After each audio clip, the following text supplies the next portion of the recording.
এখানে নিশ্চয়ই যে ঘটনা ঘটেছে তার তো লাইসেন্স হোল্ডার ছিল, সে তো লাইসেন্স হোল্ডার। আপনার বাড়িতে আপনি তো গ্যাসটাকে সামলে রাখবেন।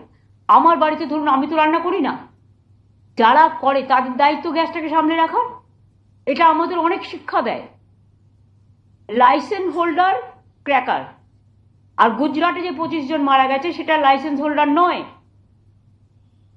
আমরা সবাইকে বলবো, প্লাস্টিক জমায়েত করবার আগে, ঘরে আগুন জ্বালাবার আগে, অনেকে ইন্স্যুরেন্স পাওয়ার জন্য মার্চ মাস এগুলো করে, এটা আমার জানা আছে।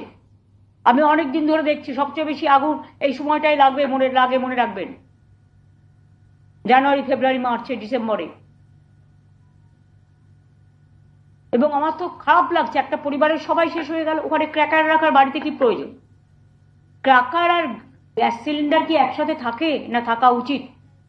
আমি মনে করি এর থেকে আমাদের শিক্ষা নেওয়া উচিত যে আমরা প্রত্যেকে সাবধানতা অবলম্বন করব। কারণ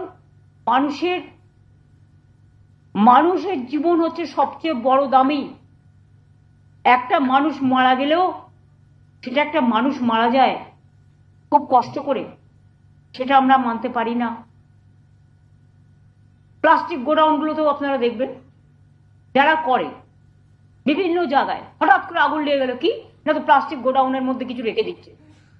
বারবার বলা সত্ত্বেও, ইললিগাল নোটিশ দেওয়া সত্ত্বেও, আইদার তুমি বিল্ডিংটাকে রিপেয়ার করো, আর তুমি প্লাস্টিকগুলো সরাও দোকান থেকে।